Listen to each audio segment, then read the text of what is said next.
నీతివంతమైన రాజకీయాల కోసం న్యాయవాదులు రాజకీయాల్లోకి రావాలని తెలంగాణ బీజేపీ రాష్ట్ర అధ్యక్షులు రామచంద్రరావు పిలుపునిచ్చారు. న్యాయవాదులు వృత్తికి వన్నె తెచ్చినట్లే ప్రజాసేవలోనూ అంకిత భావంతో పనిచేయాలి అన్నారు. రంగారెడ్డి జిల్లా బార్ అసోసియేషన్ ఆధ్వర్యంలో బీజేపీ రాష్ట్ర అధ్యక్షులు రామచంద్రరావును ఘనంగా సత్కరించారు. న్యాయవాదుల మధ్య సహృద్భావ సంబంధాలు ఉండాలి అనే అభిప్రాయాన్ని వ్యక్తం చేశారు. కోర్టుల్లో వాదనలు వినిపించిన తర్వాత న్యాయవాదులు కలిసిమెలిసి ఉన్నట్లే న్యాయవాదులు ఇష్టమైన రాజకీయ పార్టీలో చేరి తెలంగాణ రాజకీయ సంస్కృతిలో మార్పు చేద్దామనే అభిప్రాయాన్ని వ్యక్తం చేశారు. న్యాయవాదులు కదిలితే దేశమే కదులుతుంది అనే అభిప్రాయాన్ని వ్యక్తం చేశారు.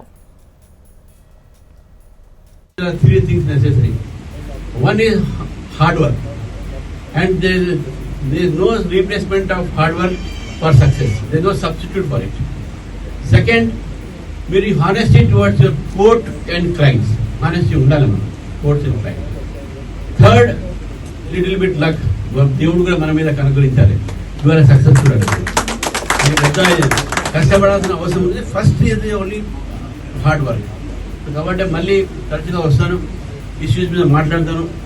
మీలో ఎవరికైనా ఇంట్రెస్ట్ ఉందా డెఫినెట్గా they can come and join politics. నేను నా పార్టీలో కాదు, మీ ఏ ఐడియాలజీ చేయండి. బికాస్ మనము వీఆర్ హియర్, లాయర్ యొక్క రోల్ పెద్ద రోల్ మీరు అర్థం చేసుకోలేకపోతున్నారు. We are the noble profession. ఎందుకంటారు నోబుల్ అంటే బయట నుంచి ఓడిపెట్టిన కాదు. Because our profession has got some charm. ఆ చామ్ ఏంటంటే బేసిక్గా we have a license to protect people. We have a license to fight for the people in the courts of law. ఎవరు మన దేశంలో ఎవరితో మాట్లాడితే నీకు కోర్టుకు పోతారా అంటాడు. నా మీద ఎవరో మొన్న మాట్లాడితే అలా ఏం చేస్తున్నావు నువ్వు అడ్వకేట్ అంటే డిఫమేషన్ నోటీస్ ఇచ్చేస్తుంది. సో కాబట్టి we have every right to fight for the people. And advocate can fight for others, but he can never fight for ourselves.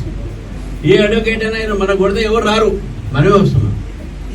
కాబట్టి let us get united, let us fight for the poor people and for justice, and let us also take up this profession seriously.